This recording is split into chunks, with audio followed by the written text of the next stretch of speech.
The gun pressed against Maude Ralston's back was cold even through the thin cotton of her dress, but it was the words that froze her blood. "Tell me where it is," Harlan Creed said, his voice low enough that no one else in the crowded Redemption saloon could hear, "or I will put a bullet through your spine right here and search your things myself." Maude did not move. She kept her eyes fixed on the amber surface of the whiskey glass on the bar in front of her, watching the liquid tremble with the vibrations of the piano, of boot heels on floorboards, of 30 men who had no idea a woman was about to die 3 feet away from them. "You followed me all the way from St. Louis," she said. It was not a question. Every dusty mile, Creed pressed the barrel harder. "I want the document, Maude, the one your husband signed before you saw to it that he stopped breathing." That word hit like a fist. Husband. Walter Ralston, who had been many terrible things in his 51 years on this earth, but who had put his name on a paper that could bring down every crooked deal Harlan Creed had built his empire upon. A paper Maude had sewn into the lining of her travel bag with shaking hands in a St. Louis hotel room, while Walter's body was still warm on the floor behind her. She had not killed him, but no one in St. Louis would believe that now. "I don't know what you're talking about." Her voice was remarkably steady. "Last chance," Creed whispered. What happened next happened fast. A hand closed around Creed's wrist from behind, strong and sudden, and absolutely certain of itself, twisting the gun arm up and away with a sharp mechanical expertise that told Maude this person had done this before. The weapon discharged into the ceiling, sending a shower of plastered dust onto the heads of startled gamblers, and then the saloon erupted in shouting and scraping chairs and overturned glasses. And through all of it, Maude turned and saw Deputy Edwin Shelby standing behind Harlan Creed, with the man's arm pinned behind his back, and a pair of iron handcuffs already snapping into place. Edwin Shelby was 28 years old, broad-shouldered, with brown hair that needed a cut and a star on his chest that caught the lamplight. He looked at Maude across the chaos of the saloon with calm, serious eyes, and she could see him taking stock of her in the same way she was taking stock of him. Measuring, deciding. "You all right, ma'am?" he said. "I am," she said. "Thank you." He held her gaze for one beat longer than was strictly professional, and then he hauled Harlan Creed toward the door and the moment was over. But Maude Ralston understood, standing in the settling dust of that saloon in the town of Redemption, Kansas, in the spring of 1882, that the moment was far from over. It had, in fact, just begun. She had arrived in Redemption 2 days earlier on the afternoon stage from Dodge City, carrying one battered leather bag, $23.40, and the most dangerous secret in 3 states sewn into the lining of that bag. She had chosen Redemption the way a hunted animal chooses its hiding place, not for comfort but for obscurity. It was small enough that Harlan Creed would not think to look there immediately. It had a sheriff's office, which meant some measure of law, and it was far enough from St. Louis that a woman traveling alone would attract curiosity but not the specific, deadly kind of attention she needed to avoid. She had not counted on anyone like Edwin Shelby. The stage had rolled into Redemption's Main Street, a broad dirt track lined with false-fronted buildings and smelling of horses and dust, and the particular dry heat of the Kansas plains. And Maude had stepped down with her bag clutched to her chest, and her hat pulled low and her heart working twice as hard as it ought to. The town had looked at her with the frank openness of small Western settlements, a few curious glances from men loitering outside the general store, a pair of women crossing the street who nodded politely. And Edwin Shelby, leaning against the post outside the sheriff's office, who had straightened almost imperceptibly when she stepped off the stage, and whose eyes had followed her with a quality of attention that was not threatening but was absolutely, unmistakably aware. She had checked into the Redemption Hotel, a 2-story building with thin walls and a landlady named Mrs. Pratt who asked too many questions and served a surprisingly good beef stew. She had paid for 3 nights in advance and refused the landlady's offer to store her bag in the hotel safe, with a politeness that she hoped concealed the sick lurch of fear behind it. That first evening she had eaten in the hotel dining room and tried to think. The document sewn into her bag was an accounting ledger page, covered on both sides in Walter Ralston's cramped handwriting, listing payments made to and from Harlan Creed's various enterprises over a period of 7 years, bribery of federal land office officials, kickbacks to railroad surveyors, payments to a judge in St. Louis whose rulings had conveniently gone Creed's way in no fewer than 14 separate cases. And at the bottom, a list of names. Men Creed had paid to ensure that certain people who threatened his operation, did not remain a threat. Walter had compiled this document over years, she suspected, as insurance. Walter Ralston had been a weak man in many ways, but he had not been a stupid one. He had kept the ledger page locked in the false bottom of his writing desk, and Maude had found it on the night he died because she had been searching his desk for the key to the household accounts box. She needed money.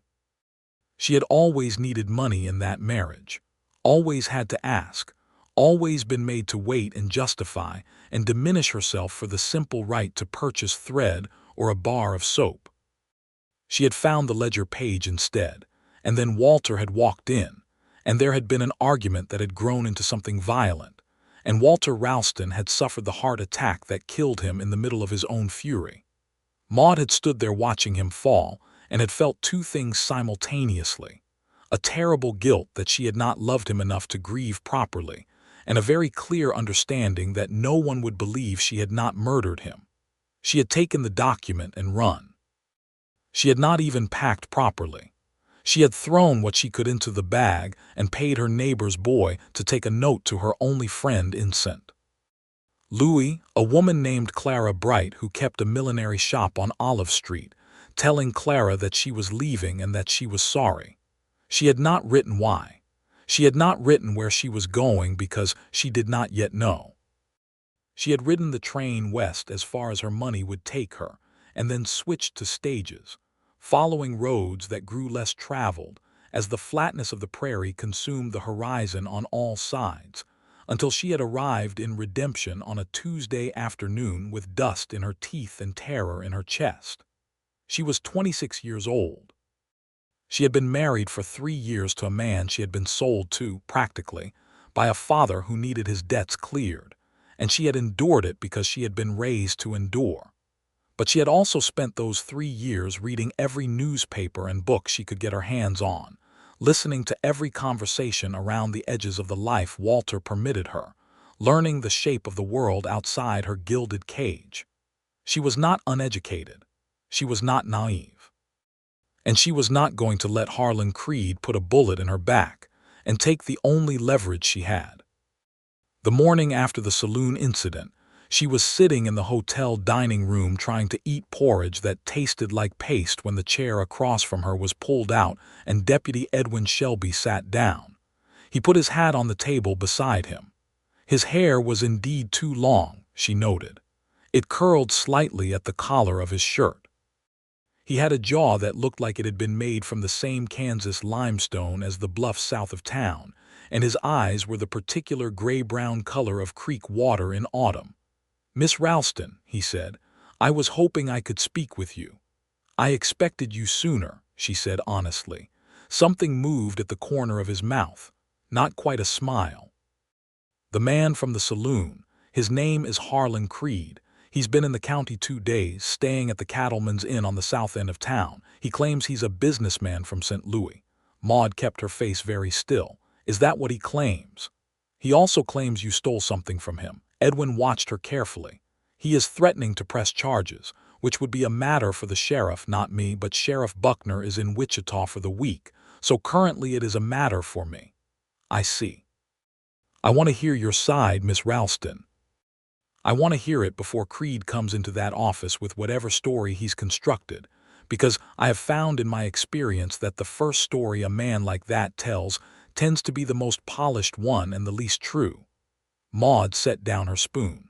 She studied Edwin Shelby's face and tried to calculate the risk. He was a lawman. Lawmen could be bought. She had seen that happen enough times in St. Louis to know it was not merely a possibility but a probability. Harlan Creed had money enough to buy a dozen county deputies. He had done exactly that in Missouri. But there was something about Edwin Shelby's face that did not have the quality of a bought man. It had the quality of a tired one and an honest one and a man who was asking because he genuinely wanted to know. She made a decision. "I did not steal from him," she said. "My husband worked for him. My husband is dead. I believe that Creed has been engaged in fraud and bribery and worse on a significant scale, and I believe he is afraid I know something about it, which I do." Edwin was quiet for a moment. "Do you have proof of what you're describing?" "Yes." "Where is it?" She met his eyes. Somewhere safe. He absorbed this. He did not push. That was interesting. A man with ulterior motives would have pushed. "What do you need from me?" he said instead. It was such a direct question. Such an unexpectedly direct question that she felt something loosen fractionally in the tight locked chest of her anxiety. "I need time," she said. "I need to get word to someone who can use what I have. A federal marshal, a newspaper in Kansas City, someone with enough reach that Creed cannot simply suppress it." "You could send a telegraph," Edwin said. "The office is on the main street. Leland Parker runs it, been here 12 years. He's a discreet man." "Creed will have people watching the telegraph office." "Probably." Edwin turned his hat slowly on the table. "I could send it. Nobody thinks twice about a deputy sending a telegraph." Maude looked at him for a long moment. The morning light came through the dining room windows and fell across his hands, which were work-worn and still. She thought about trust and what it had cost her in the past, and whether it was a currency she could still afford to spend. "Why would you do that?" she said. Edwin Shelby looked up from his hat. "Because you're scared and you've got a reason to be, and because a man who presses a gun against a woman's back in a public room is not a man the law ought to be protecting." He paused. "And because there's something about what you're describing that's bigger than redemption, and it ought to go where it can do some good." She believed him. She could not have explained precisely why, except that his voice held none of the careful calibration of a liar. It was simply the voice of a man saying what he thought. "His name is Marshal Dale Coffey," she said. "He operates out of the federal office in Topeka. I have never met him, but I was told he is incorruptible." She paused. "I was told that by a woman who had no reason to lie about it." "Clara Bright," Edwin said. Maude went very still. "What did you say?" "The telegraph you sent from Dodge City," he said quietly. "The station operator here in Redemption received a copy of an intercepted wire this morning from Creed's men. They've been monitoring outgoing communications from the stations along the route. You sent a telegraph to a Clara Bright in St. Louis 3 days ago. Creed's men picked it up." The room felt like it had shifted slightly on its foundations. "Then they know I'm here. They knew before last night. Last night was Creed deciding he'd waited long enough to be subtle about it." Maude pressed her hands flat on the table. She thought about Clara and hoped Clara was all right. She thought about the document in the lining of her bag, upstairs in her locked room. She thought about the 48 hours since she had arrived in this town, and how many more she could realistically afford. "Then I need to move faster than I intended," she said. "You do," Edwin agreed. "But not alone." She looked at him again, this man who had appeared from nowhere with iron handcuffs and a steady hand, this man who had no reason to involve himself in her trouble, and she felt the thing that she identified later and privately as the beginning of trust, real trust, the fragile, dangerous kind. "All right," she said. "Then tell me what you're proposing." What Edwin proposed was this. He would send the telegraph to Marshal Coffey in Topeka that morning, using the official sheriff's office line, which Creed's men were less likely to be monitoring than the public station. He would do it in the guise of a routine request for law enforcement assistance regarding a fraud complaint, nothing in the wording that would tell Creed's operatives what it really meant. The message would ask Coffey to come to Redemption, or to send a trusted representative, with the authority to receive evidence in a criminal matter. In the meantime, Maude would remain at the hotel, not because it was entirely safe, but because leaving town on the only available road would put her in the open with no cover. Edwin would quietly arrange for the town's other deputy, a young man named Hector Voss, to watch the road at both ends. And Edwin himself would stay visible enough that Creed would think twice about another direct approach. "And the document," Edwin said. "Stays where it is," Maude said. He nodded. He did not ask where that was. She found herself grateful for that restraint in the way that you find yourself grateful for water when you are very thirsty. They parted in the hotel lobby with a formality that suited neither of them particularly well, and Maude went upstairs to her room and checked the seam of her bag with her fingers, until she felt the crinkle of folded paper inside the lining and let out a slow breath. She spent the morning writing out from memory a clear and detailed summary of everything on the document. Every name, every payment, every date. She wrote it in the small, precise hand that she had always been proud of, the hand that Walter had sometimes commented on with the particular cruelty of men who resent their wives for being competent. She wrote it in case something happened to the original, in case something happened to her, in case she needed to send it separately to increase the chances that at least one copy survived. She was finishing the second page when she heard boots in the hall, and then a knock at her door that was not the landlady's particular heavy-knuckled rap. She folded the pages and tucked them into her corset, went to the door and said, "Who is it?" "Shelby," said Edwin's voice. "I need you to come with me right now, quietly." She opened the door. His face was still, but she could read the urgency in the set of his jaw. She took her bag from the bed without being told, looped the strap over her shoulder, and stepped into the hall. "What happened?" she said as they moved toward the back stairs. "Creed posted bail an hour ago," Edwin said low. "I expected that. What I didn't expect was the two men who rode in from the east this morning. Creed's men. One of them went straight to the hotel and asked Mrs. Pratt which room you were in." "What did she say?" "She told them you were in room 4. You're in room 7. Maude felt a wash of pure relief. "Bless that woman. She also sent her boy to fetch me." They reached the bottom of the back stairs, a narrow passage that smelled of laundry soap and old wood, and Edwin pushed open the door into the alley behind the hotel. She may ask too many questions, but she knows what a man with bad intentions looks like when he comes asking about one of her ladies. The alley ran behind the main street businesses, hemmed in by back walls and stacked crates, and the rich, complicated smell of horses from the livery stable 2 buildings down. Edwin moved through it with the certainty of a man who knew every angle of his town. "Where are we going?" Maude said. "Doc Hargrove's place," Edwin said. "It's at the north end of town, set back from the street. Creed's men are watching the main street and the hotel. They won't think to watch a doctor's house. You've told the doctor about me." "I told him there's a woman in trouble and I need a safe place for a few hours. He's been here 30 years. He and Sheriff Buckner are about as close as 2 old men can be without being brothers. He can be trusted." They moved quickly through the back ways of redemption, cutting between the blacksmith's shop and the grain merchant's storehouse, stepping over a sleeping dog outside the rear entrance of the barber shop. Maude was grateful for her sensible boots and the fact that she had never been the kind of woman who encumbered herself with elaborate petticoats when practicality was called for. Dr. Samuel Hargrove was 70 years old, white-haired, and possessed of the magnificent steadiness that comes to men of medicine after decades of emergency. He opened his back door before they knocked, which suggested Edwin had sent word ahead somehow, and ushered them both into a back examination room with the quiet efficiency of a man reorganizing his surgical instruments. "Sit," he said to Maude, gesturing to a chair.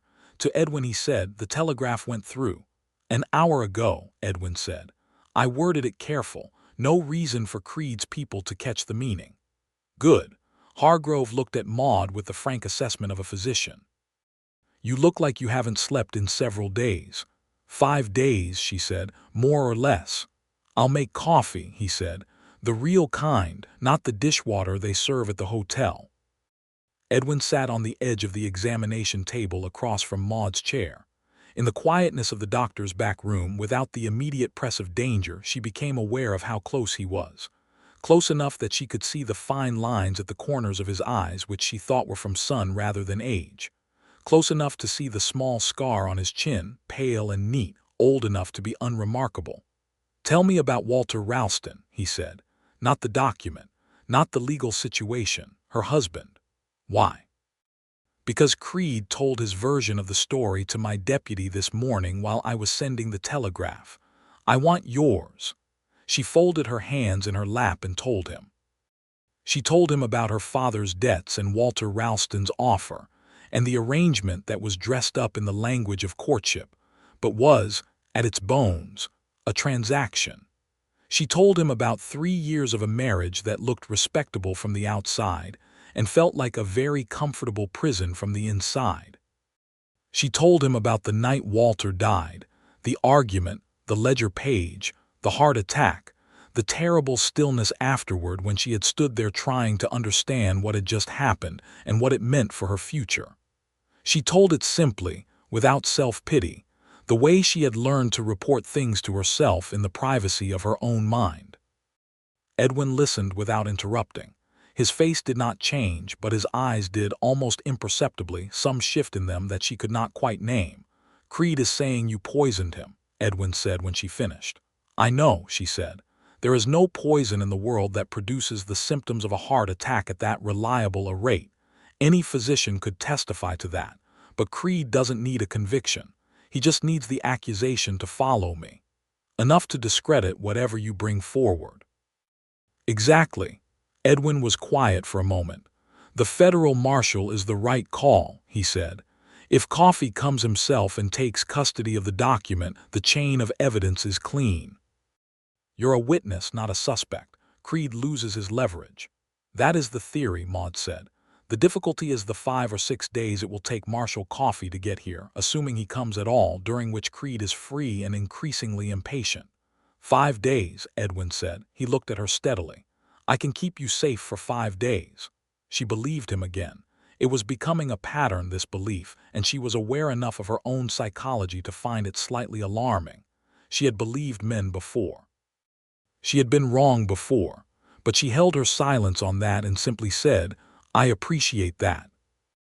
Dr. Hargrove brought coffee in 2 thick ceramic mugs, and for a few minutes they sat and drank it, and outside the town of Redemption went about its business in the bright Kansas morning, and Maude thought that she had never in recent memory sat quietly with a person and felt her shoulders actually descend from around her ears.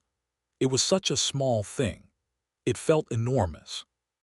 Over the next 2 days, Edwin managed the situation with a quiet competence that Maude found herself watching with something she refused, for now, to call admiration. He kept Harlan Creed off balance by being everywhere without appearing to be watching for anything. He stopped by the Cattleman's Inn on official pretext 3 times in as many hours. He had his deputy Hector ride the perimeter of town on routine patrol, which meant Creed's men would have difficulty moving in the dark without being noticed. He moved Maude each night to a different location, first Dr. Hargrove's, then the back room of the livery stable where the owner, a large and deeply quiet man named Amos Tilden, made up a cot without asking a single question. Edwin brought her food himself, wrapping it in cloth and carrying it through back ways like he was delivering something entirely routine. On the second evening he brought her biscuits and cold chicken and a newspaper from Dodge City that was 2 weeks old, and he sat with her in the warm, dim quietness of the livery while the horses shifted and breathed around them, and they talked. Not about the danger or the document or the plans. They talked about other things, the way that people talk when they discover that conversation is a relief rather than a performance. He told her that he was from a farm in southern Ohio, that he had come west at 22 because the farm had been his father's dream and not his own, that he had drifted through a series of working situations, cattle drives and freight hauling, and a brief and undistinguished career as a telegraph operator, before ending up in Redemption 3 years ago and talking himself into the deputy's position on the basis of being sober, willing, and taller than the other applicant. She laughed at that last part, a real laugh, and was surprised by it. He told her about Redemption's people with the particular warm accuracy of a man who likes where he is, the preacher who secretly read dime novels, the saloon keeper who kept a cat named Justice, the school teacher, Miss Abelard, who had grown up in Boston and come west to teach and had developed, in 12 years of Kansas weather, an attitude toward hardship that he could only describe as cheerfully apocalyptic. In exchange, Maude told him about St. Louis, the parts she had loved rather than endured, the botanical gardens in the spring, the library that she had visited every Thursday with the careful pretense that she was doing household research, when in fact she was simply reading everything she could reach. The river, wide and brown and always moving, which had felt like the world's most persistent reminder that things could change. "Did you want to go somewhere?" Edwin said. "Before everything, when you were reading all those books." She thought about it honestly. "I wanted to know things," she said. "I think I wanted to understand how the world actually worked under the surface of it, why things went the way they went, why some people ended up with choices and others didn't." She paused. "I suppose I understand more of that now than I ever planned to." He looked at her from across the dim aisle of the livery, and in the low light his face had a quality she could not quite categorize, but that made her want to look at it for a longer time. "You're one of the strongest women I've met," he said. It was said simply, with no particular flourish, the way he said most things. She felt the compliment land somewhere different from where compliments usually landed, not on the surface of her, but somewhere interior, somewhere that had been bricked over for a long time. "You don't know me well enough to say that," she said, and it came out softer than she intended. "I know you well enough to see it," he said. She looked away first. On the third morning the situation changed again. One of Creed's hired men, the one who had been watching the hotel, made a mistake. He was seen in the alley behind Mrs. Pratt's establishment at midnight by Hector Voss on his patrol, and in the ensuing confrontation he produced a weapon, and Hector, who was 23 and had good reflexes, disarmed him without anyone being seriously hurt, but with enough commotion to wake half the block. Edwin was at the jail by the time Maude heard about it, and she made her way there herself, unwisely perhaps, through the early morning dark, because she needed to know what was happening, and she had spent enough of her life waiting in rooms while men decided things. The jail was a solid limestone building with a single lamp burning in the front office. Edwin looked up when she came in, and she could see that he had been there for some time already, that he had the look of a man managing several things at once. "Sit down," he said, not unkindly, and she sat. Creed's man was in the cell at the back.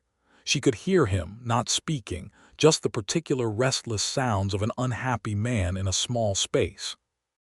Hector was sitting in the corner with his hat on his knee, looking alert and slightly proud of himself in the way of young men who have recently done something successfully. "He had a letter on him," Edwin said.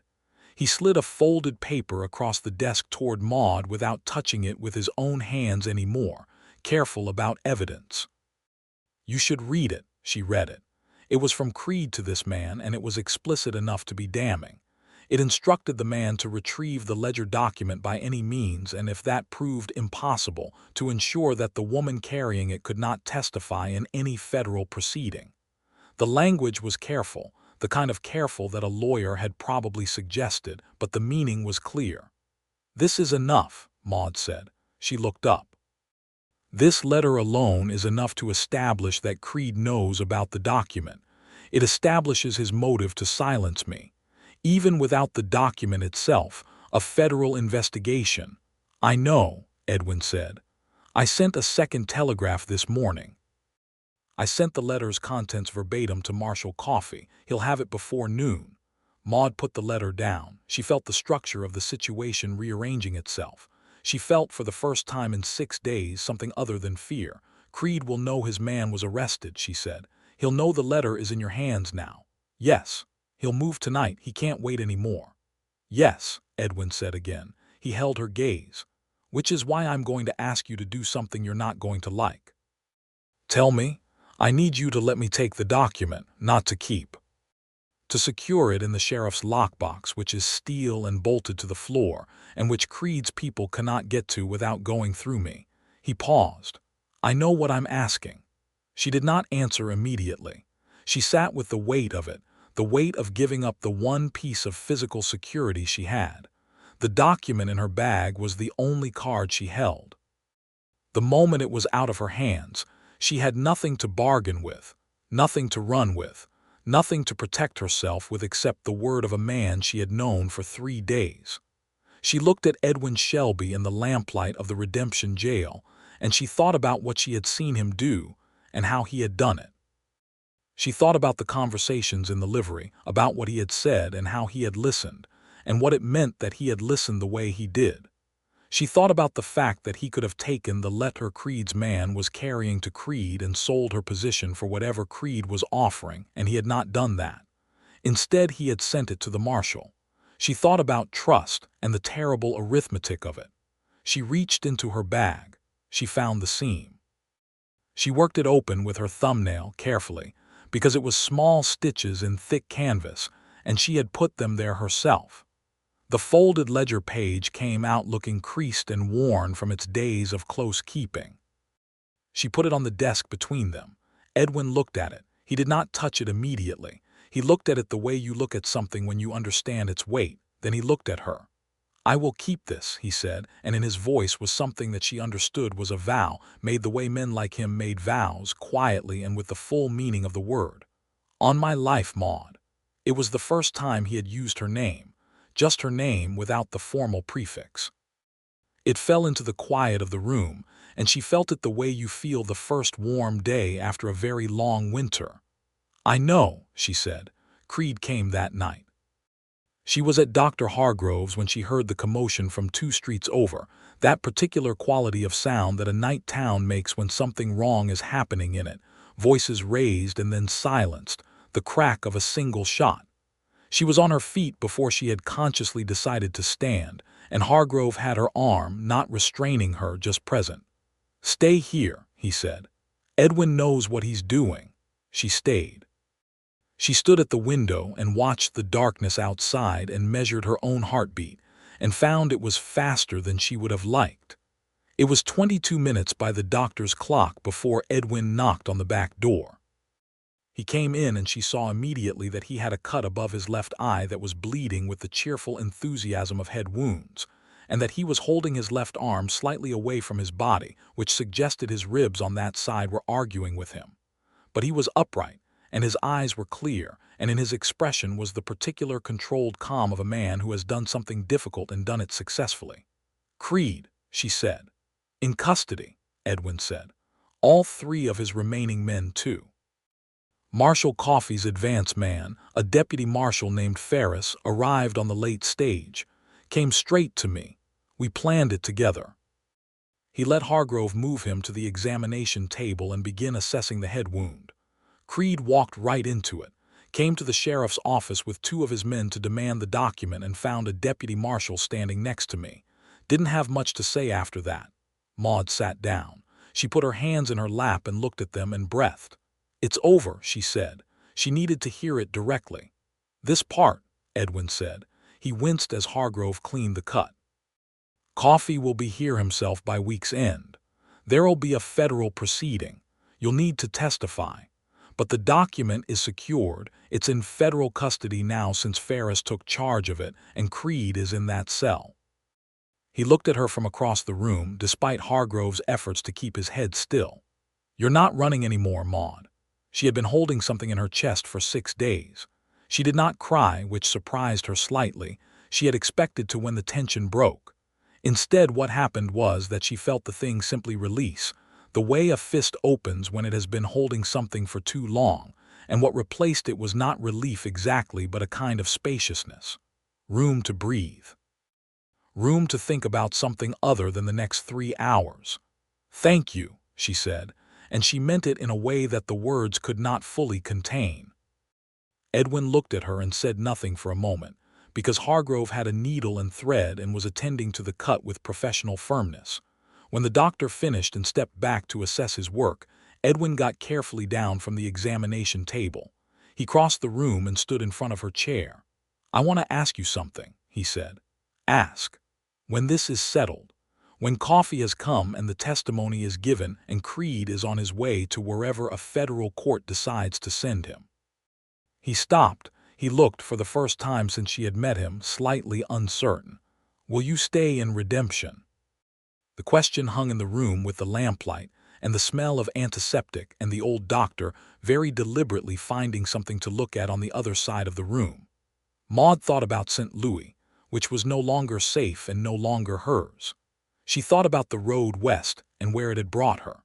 She thought about a town called Redemption, which she had chosen for its obscurity, and which had turned out to contain something she had not anticipated and could not quite name yet but recognized as rare. "I don't have anywhere else to be," she said carefully. She meant more than the words said, and she could see from his face that he heard the more of it. "That's not quite the answer I was hoping for," he said. She felt something warm and cautious unfurl in her. She looked at this man with his badly timed haircut and his limestone jaw and his new stitches, who had kept her secret and kept her safe and listened to her as though what she said mattered, and she made a decision. "Ask me again," she said. "In a week, when everything is settled." His mouth curved. It was the first real smile she had seen from him, unhurried and full, and it changed his face into something she knew immediately she wanted to see again. "In a week," he agreed. The week passed in a different quality of time than the previous one. Marshall Dale Coffey arrived on a Friday morning, a compact and serious man in his 50s with steel-rimmed spectacles, and the bearing of someone who had spent 30 years not being surprised by the worst of what people did to each other. He sat with Maude for 4 hours in the sheriff's office and took her statement with methodical precision, asking questions that told her he already understood a great deal about Harlan Creed's operations from other directions. "The ledger page is what we needed," he said near the end. "We had the patterns, we could see the outlines, but without a primary document we couldn't move on the judge in St. Louis. This changes that." "The judge," Maude said. She thought of Walter's list, the names at the bottom. There were others on that list. "We know some of them," Coffey said. "Your testimony and this document will open the rest." He looked at her over his spectacles. "You understand there will be more proceedings, more testimony required. It may be some months before this fully resolves." "I understand," she said. "I'm staying in redemption." Coffey glanced at Edwin, who was standing by the window with the studied neutrality of a man trying to look like he was not listening. Coffey made a small sound that might have been amusement. "That seems wise," he said. "Creed was transported to federal custody in Topeka on Saturday morning." Maude stood on the main street of Redemption and watched the wagon roll out, and felt the last of the immediate fear leave her the way the last of a fever breaks, suddenly and completely, and leaving you surprised by how much lighter the world is without it. Edwin stood beside her. "A week," she said quietly. "It's been 6 days," he said. "Close enough." She turned to look at him, and he was already looking at her, and this time neither of them looked away. "I want to stay," she said. "Not because I have nowhere else to be, because I want to." "Good," he said. "Then, would you have dinner with me this evening, at the hotel, formally, like a dinner is supposed to be?"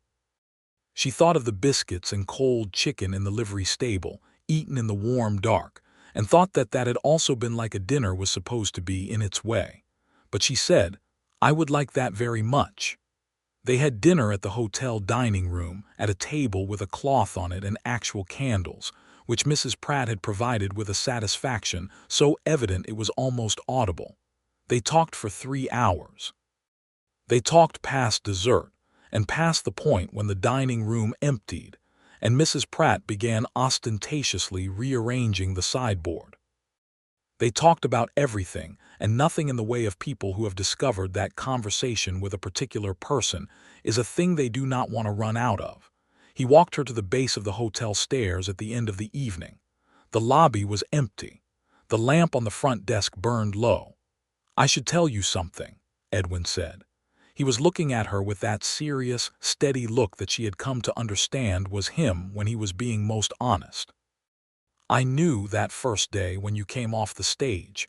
I knew there was something about you that I was going to need to pay attention to. I didn't know what it meant then. I know what it means now." She felt the warmth of it move through her. She said, "Edwin." "Yes. I spent 3 years in a marriage being invisible," she said. "I spent 6 days being hunted. I find that right now in this moment I feel neither of those things. I feel quite extraordinarily present." He reached out and took her hand with the same certainty with which he had reached for Creed's wrist in the saloon, but with a different quality of intent entirely. His hand was warm and unhurried. "That's what I was hoping to achieve," he said. She laughed and he laughed, and outside the Kansas night was enormous and full of stars.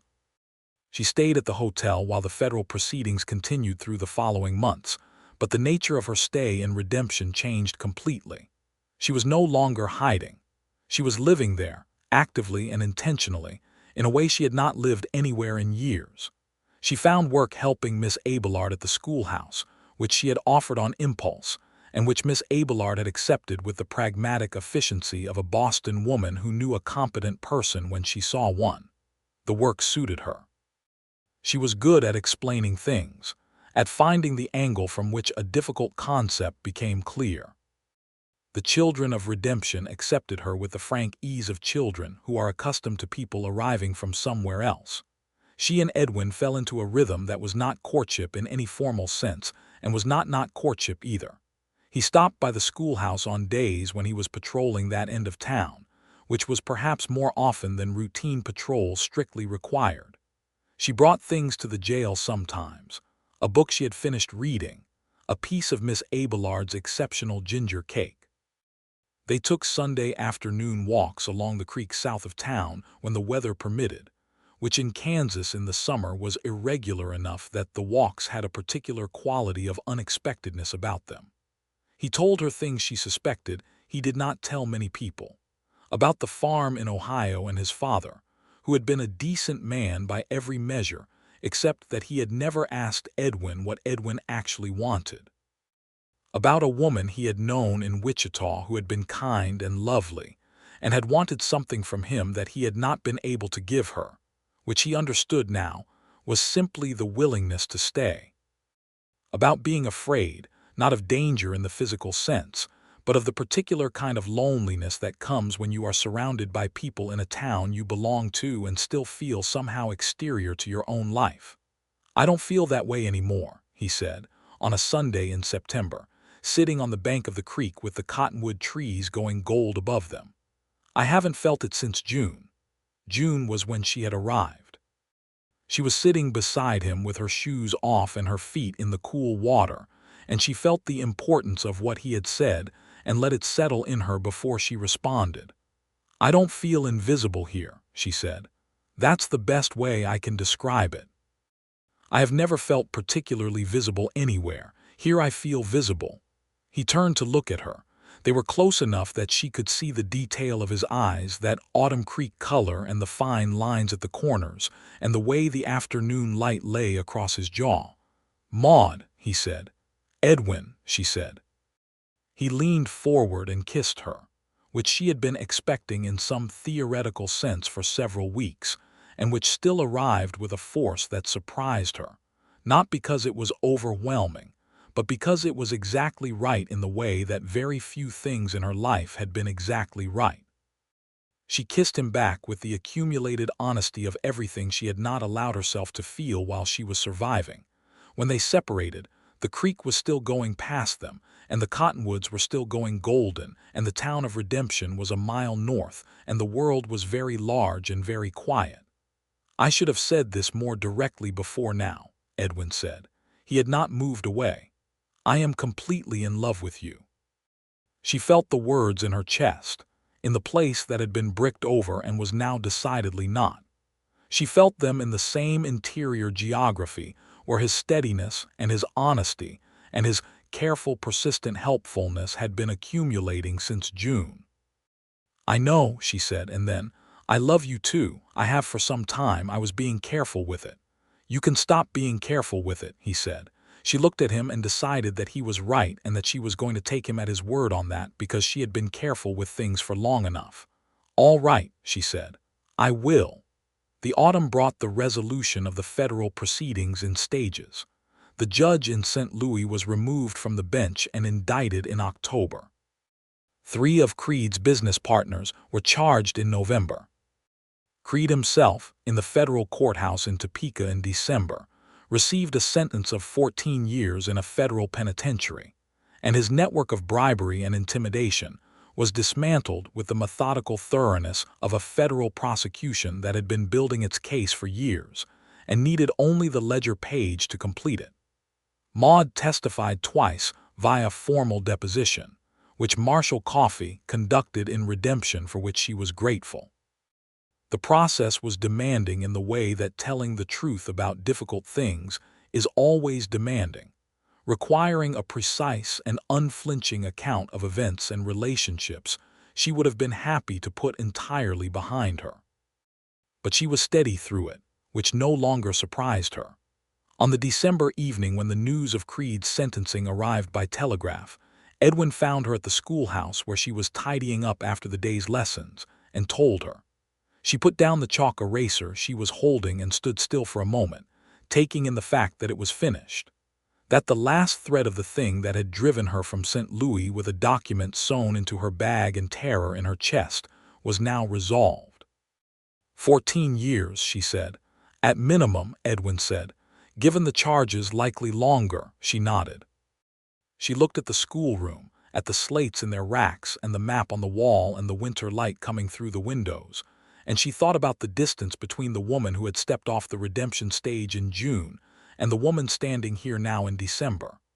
"I want to ask you something," Edwin said from the doorway. She turned and looked at him.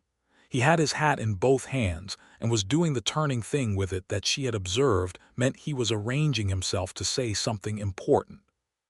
She waited. "I want to marry you," he said. "I have wanted to for some time. I was waiting until this was finished because you deserve to make that decision with everything behind you, not still in front of you." He paused. "Maude Ralston, will you marry me?" She had known this was coming. She had known it for months in the way you know the end of a sentence before the speaker finishes it. She had thought about it, worked through it, examined it from every angle that her particular self required. She had thought about who she had been and who she was and what it meant to give yourself to a person when the last time you had done it, it had cost you everything. And she had arrived by all those routes at the same place. "Yes," she said, "I will." The hat dropped. He crossed the schoolroom in 3 strides and she met him halfway, and he held her in the quiet of the empty classroom with the winter light on the floorboards and his arms around her. And she thought that this was what safe felt like. Not the absence of danger, because danger was always somewhere in the world, and she was too honest with herself to pretend otherwise. But this particular kind of safe, which was the feeling of being wholly and completely known by another person and held anyway, was something she had not fully believed in before. She believed in it now. They married in January of 1883, in Redemption's small church, on a day when the Kansas sky was the particular brilliant blue that only happens in winter, hard and clear and enormously high. Miss Abelard stood with Maude and cried in a composed Boston fashion that was more moving than open weeping would have been. Hector Voss stood with Edwin and looked extremely serious and almost managed it. Dr. Hargrove sat in the front pew and looked satisfied in the way of a man who has witnessed enough human suffering to deeply appreciate human happiness when it appears. Mrs. Pratt attended and brought a cake that was 3 layers tall and architecturally ambitious for a frontier town. And when Maude came down the church steps on Edwin's arm into the winter sunshine, the people of Redemption applauded with the wholehearted generosity of a small community that had adopted someone and was pleased about it. Edwin had a house on the east side of town, a 2-room structure that was solidly built and somewhat sparsely furnished in the manner of a man who had been living in it without anyone to think about but himself.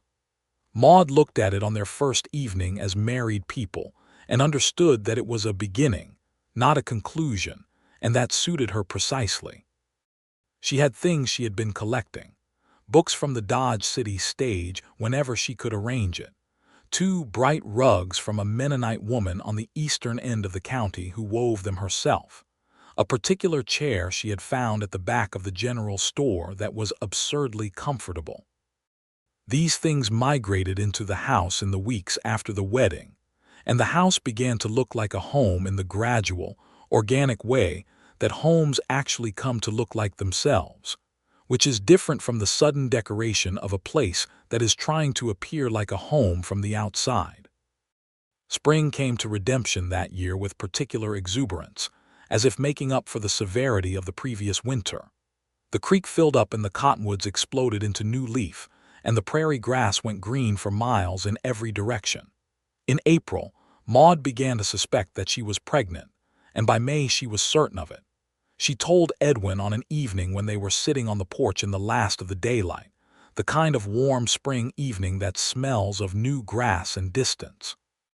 She told him simply and directly, in the way she had learned to tell things to this person who received everything she said with his full attention.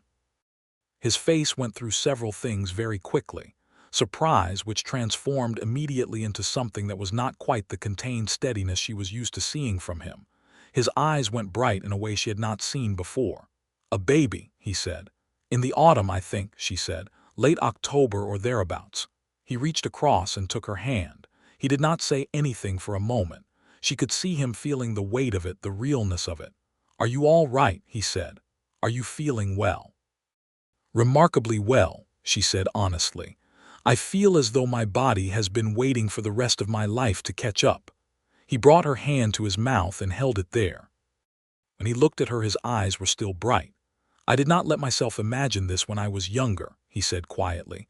"The farm and everything around it, a family, was something that happened to people. I did not let myself think about it particularly." He paused.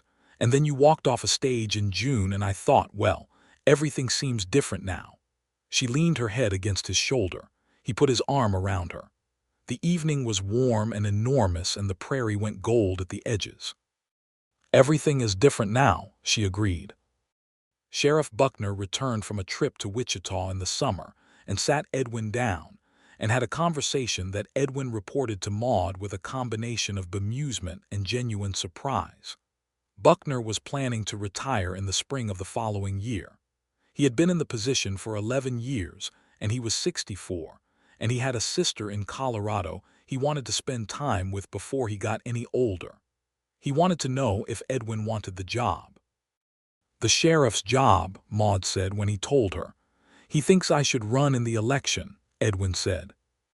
He was in the kitchen while she was making biscuits, leaning against the doorframe in a way that had become one of the gestures she associated with him when he was thinking out loud. "Buckner has considerable influence in the county.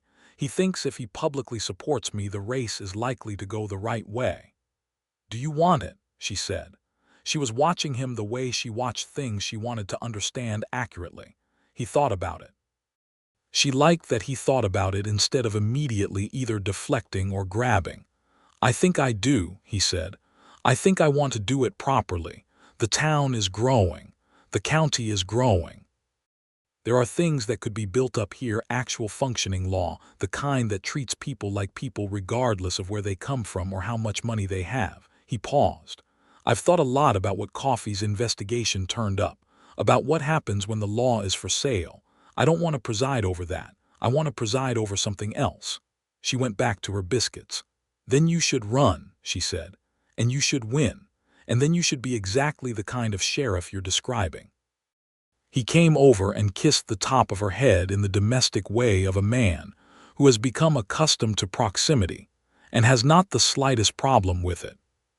"You think I can do it," he said. "I think you already are doing it," she said. "The title is just catching up." Their son was born in late October of 1883, during a night of considerable drama involving Dr. Hargrove. Mrs. Pratt, for reasons she explained only afterward, as being that she had been through 6 of these herself, and Miss Abelard needed someone practical in the room. and a specific and memorable hour when Edwin sat in the hallway of his own house on the floor with his back against the wall and tried very hard to be stoic about the sounds coming from the other side of the door. The baby arrived at 3:30 in the morning, loud and emphatic about his own existence, and Edwin came into the room when Hargrove let him in and stood at the bed and looked at his wife and his son with an expression that Maude thought she would carry with her for the rest of her life. That particular quality of a person looking at something and understanding all at once that their life has become what they did not dare to fully hope for. They named the boy James. James Edwin Shelby, after nobody in particular and after Edwin's middle name. James had brown hair from the start, which made Edwin quietly pleased, and a willingness to make his opinions known about everything that made Maude laugh because she recognized it. Edwin ran for sheriff of Redemption County in the spring of 1884 and won by a margin that surprised even Sheriff Buckner, who had expected a closer contest. The badge changed from a deputy's star to the fuller weight of the sheriff's star, and Edwin took on the work with the same quality he brought to everything, thoroughly and honestly, and without excessive performance of it. The town continued to grow.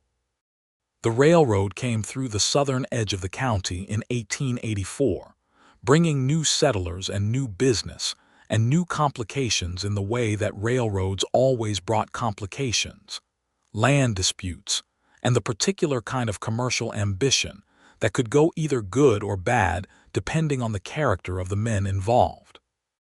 Edwin navigated it with a steadiness that the county came to rely on, a sheriff who was not going to be bought or bullied, and who applied the law with enough consistency that even the people it inconvenienced respected the application.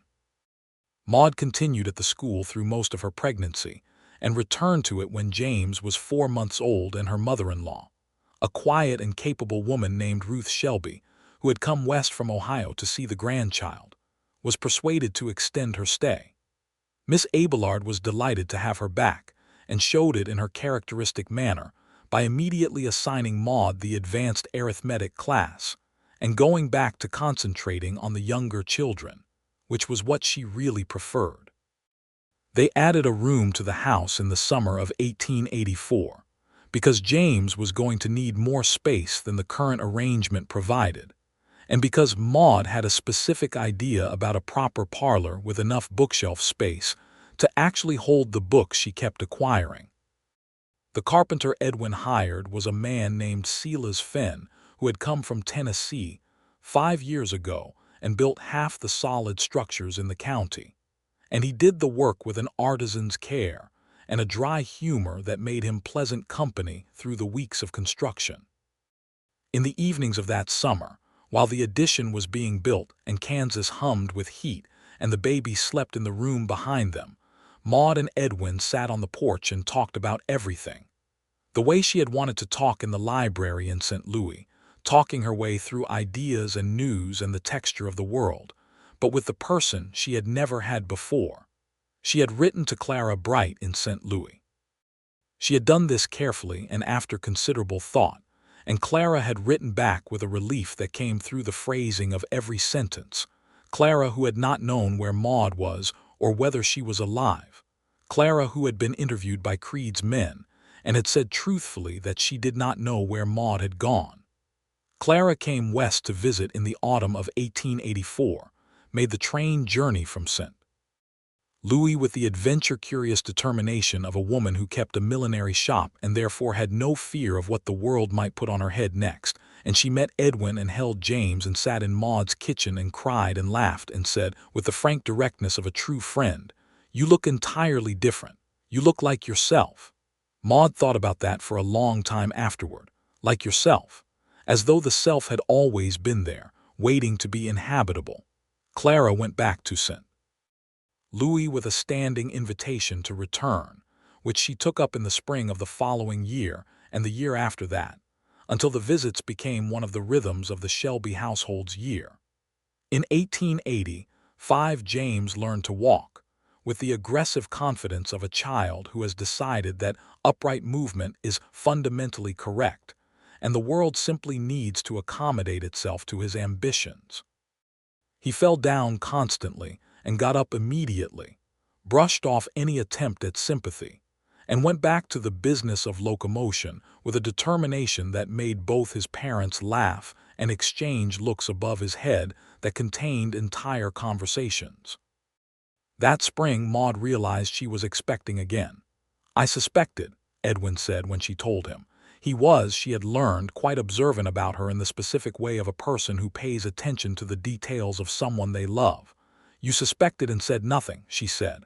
"I was waiting to see if you would tell me or if I should pretend to be surprised." She gave him the look this deserved, and he maintained an expression of complete reasonableness. "2 children," he said. "That's what I always imagined, actually, when I let myself imagine. 2 or 3, she said. His expression shifted. 3. "Don't look at me like that," she said. "We have a large house now." He laughed, and she laughed, and outside the door James was doing something with a wooden spoon and a bucket that suggested he was already practicing for a future that would involve making a great deal of noise. Their daughter was born in November of 1885. Smaller than James had been and equipped from the beginning with a piercing attention to everything around her. They named her Ruth, for Edwin's mother, and Ruth immediately set about being interested in the world with a focus that, as she grew older, would remind Maude of herself in the library in St. Louis, looking at everything with the hunger of someone who wants to understand how it actually works. The household expanded its proportions as the children grew. James, opinionated and loud and deeply affectionate. Ruth, quiet and watchful and in possession, from a very young age, of the particular unsettling ability to say the exact thing that cut to the center of any situation. Edwin navigating both of them with an even-handed patience that sometimes made Maude stop whatever she was doing and simply watch him and think, with the full weight of the contrast she carried in her memory, about the difference between a man who reduces you and a man who enlarges the room you're standing in. In 1887, Edwin stood for re-election as sheriff, and won with an even larger margin than the first time. The county was changing, filling in, becoming something more established, and the role of the sheriff had grown with it. He was dealing now not just with the immediate violence and desperation of an earlier frontier period, but with the more complicated legal texture of a place becoming a community, property disputes and commercial disagreements, and the persistent difficulty of liquor and the problems that followed it. He handled it the way he handled everything, directly, honestly, without theater. The county noticed. There were conversations in the spring of 1888 about whether Edwin Shelby should consider running for state legislature, conversations he reported to Maude with a bemusement that was not entirely disinterested. "They're not wrong," Maude said. She was mending one of James's shirts, a Sisyphean task that she had accepted as the defining labor of motherhood, and she said it without looking up because she could feel Edwin's uncertainty better when she was not watching his face and giving him something to manage. "I like my work," he said. "You could like that work too," she said, "and do more of it. It would mean more time away." She looked up then. She put down the shirt. "Edwin, we have discussed this." He looked at her. They had, in fact, discussed it in the way of two people who have become entirely honest with each other and who have worked out that you do not make decisions about a shared life without sharing the decision. "I would want to know you think it's right," he said. "Not just that you're willing to support it, that you genuinely think it's right." "I think," she said slowly, "that you are a man who does what he says he will do and who cannot be bought, and who treats the law as a thing that serves people rather than the other way around. I think those qualities are rarer than they should be, and I think they are more useful the larger the stage they operate on." She picked up the shirt again. "So yes, I think it's right." He was quiet for a moment. "I love you," he said. "You know that." "I know that," she said. "Now stop procrastinating and make a decision." He did run in 1888. And he won the state legislative seat in a campaign that occupied most of the summer and during which Maude held redemption together with the assistance of Deputy Hector Voss, who had grown in the years since his successful disarming of Creed's man into a solid and capable officer, and who ran the county without incident, while Edwin was on the road.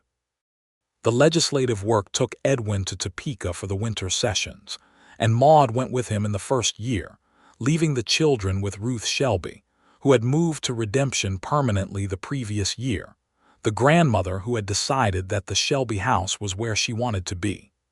Topeka was different from Redemption and different from St. Louis, and entirely interesting in its own way. Maude found the legislative world fascinating in the way she found most things fascinating when they showed her the mechanisms of how things actually worked. She was introduced around as the sheriff's wife, later the legislator's wife, and accepted the social role with a grace she had learned in her Walter years and now deployed on her own terms entirely. She was also, within 6 months of their arrival in Topeka for that first session, quietly asked by 2 different newspapers whether she would consider writing about her experience, meaning her experience of the Creed case and what it had revealed about the infrastructure of corruption in the region. She thought about it carefully and talked to Edwin and said yes. The articles she wrote for the Kansas City newspaper over the next 2 years were careful, precise, and clearly informed by a woman who had been at the center of the thing she was describing. They were also very widely read. She was not writing about herself. She was writing about systems, about how corruption worked and what allowed it to continue and what disrupted it. But the voice was unmistakably that of someone who had personal knowledge of the cost. Letters came, more than she anticipated. Letters from women in circumstances she recognized, trapped in situations not of their choosing, carrying secrets that could help them but afraid of the consequences of using them. She answered every letter. She did not tell these women what to do. She told them what she had done, which included the finding of a person she could trust, and she told them that such people existed. In 1890, Edwin Shelby was re-elected to the legislature with a majority that the Topeka newspapers called overwhelming, and shortly afterward a committee was formed to discuss whether he ought to stand for a higher office still. These conversations Maude and Edwin had at the kitchen table in the Topeka house they rented during the sessions, with the winter light on the oilcloth and coffee going cold as they worked through it, which was how they had always made decisions and which neither of them saw any reason to change. "I want to go home," Edwin said at the end of one of these conversations. She looked at him. "To Redemption." "To Redemption," he said. "After this term, I want to go back. Ruth and James are growing up without us in the room, and my mother is wonderful, but she is not us." He paused. "And I miss the creek. I miss the cottonwoods. I miss knowing the shape of a day in a place where I know every person I'm going to encounter." She felt something settle that she had not known was unsettled. "I miss it too," she said. "I miss teaching. Would you go back to the school?" "Miss Abelard has been running it alone for 2 years," Maude said. "I think she would be very glad of the company." They went back to Redemption in the spring of 1891, after Edwin's legislative term concluded, and the town welcomed them the way a small community welcomes people it has adopted and let go and now received back, with an openness that was also slightly triumphant, a sense of having been proven right about something. James Shelby, at 7, was a specific and demanding person who required a great deal of physical activity to stay governable, and who had strong opinions about horses, which Edwin addressed by teaching him to ride with the systematic patience that he brought to everything. Ruth, at 5, was already reading, and had developed a working friendship with Miss Abelard that was less like a teacher-student relationship and more like a correspondence between 2 people who happened to inhabit different decades.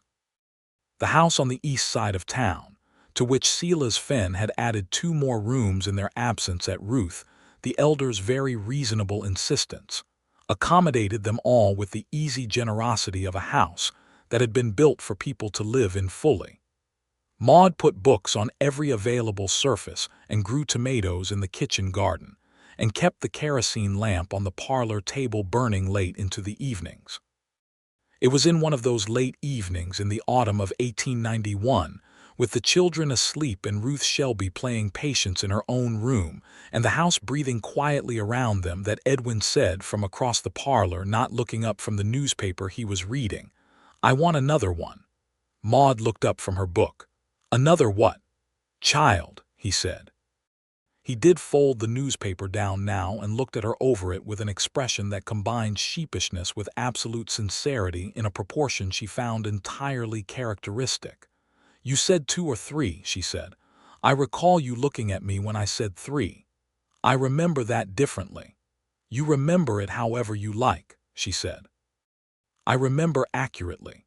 He smiled at her, that full, unhurried smile that was still, 9 years into knowing it, one of the things she loved most about his face. She felt it in the same interior geography where his steadiness and his love had been accumulating all this time, adding to itself year by year. "Well," she said, and she went back to her book, and the fire settled in the grate, and outside Redemption was dark and quiet and enormously itself. Their second son was born in August of 1892, and they named him Thomas. He was a large, placid baby who looked at the world with a tolerant interest, as if he had already decided that whatever it was going to show him, he was prepared to find it reasonable. James declared him boring, which Ruth pointed out was not a fair assessment of a baby who was 4 days old and had limited options. Thomas, for his part, seemed entirely unconcerned with the opinions of either sibling, and continued to regard the ceiling with his characteristic equanimity. Maude watched her children with the same attention she brought to everything. She wanted to understand. James, loud and physical and loyal, the kind of person who would defend his friends with complete and uncomplicated conviction. Ruth, precise and curious, and already developing the particular quality of seeing through surfaces to what was actually underneath them. Thomas, steady and good-natured, who would grow up, Maude suspected, to be the person everyone around him relied upon without always recognizing it. She thought sometimes about her own childhood, about what it had given her and what it had cost her, and she tried to give her children the thing she had most needed, which was the simple experience of being seen for who they actually were rather than who it was convenient for them to be.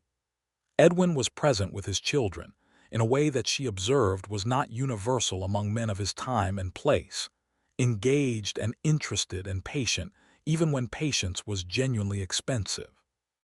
He taught James to ride and to track and to tend a wound. He taught Ruth that her opinions were worth saying out loud, and that questions were the most powerful tool available to a person with a brain. Thomas he would carry on his shoulders through the town on Saturday mornings, pointing out everything, telling the baby about the blacksmith and the telegraph office and the way the creek smelled in the spring, as if establishing from the beginning that Thomas was a full participant in the world around him. In 1893, Edwin was approached again about larger political ambitions, and this time the conversation was shorter. "No," he said to Maude that evening. She looked at him. "I've thought about it," he said. "I've been thinking about it since they first said it in '88, and the answer is no. I can do more good here than anywhere else. I know this county. These people know me. Whatever building I could do in a larger place, someone else could do maybe better than me because it wouldn't cost them the same thing." He looked at her steadily. "It would cost me you and the children being in the room with me, and that is not a cost I'm willing to pay." She was quiet for a moment, feeling the solidity of him, the way he occupied his own choices. "You're sure?" she said. "Absolutely," he said. She nodded. "Then I'm glad," she said, "for purely selfish reasons." "Good," he said. "So am I." The years that followed were the years that she would think of later as the full and ordinary years, meaning the years that had the full weight of real life in them, its dailiness and its accumulation and its small moments that turned out to be the structure of everything. The breakfast table in the morning, with the specific chaos of 3 children and 2 adults, all moving on slightly different schedules. The schoolroom through the seasons, children coming through it from whom Maude learned as much as she taught. The creek in summer and the cottonwoods in autumn, and the enormous Kansas winter sky that she had come to love the way you love something that demands everything from you and gives you back an equal amount. Edwin kept his star. He would keep it for many years. This man who had once talked himself into a deputy's position on the basis of being sober and willing and taller than the other applicant, and who had built from that undistinguished beginning a record of law practice that the county came to use as the standard against which other sheriffs were measured. He was not perfect. He was stubborn about certain things in the way that honest men can be stubborn, holding to a position past the point where it is comfortable to hold it. He had a temper that he managed carefully, which was different from not having one. He got things wrong sometimes in the way that all people do, and when he did, he said so directly and tried to fix it, which was the most you could ask. She was not perfect either. She had a relentless quality to her thinking that occasionally made it difficult for her to let things rest. She had lived with fear for long enough that it had put certain marks on her that did not fully disappear, an alertness in crowds, a particular quality of attention to exits. She had learned to recognize these marks for what they were, the reasonable residue of things that had happened, and to carry them without letting them rule her. But she was happy. She was genuinely, specifically, continuously happy in the way that she had once read about in books, and wondered whether it was a literary convention rather than an available human experience. It was available.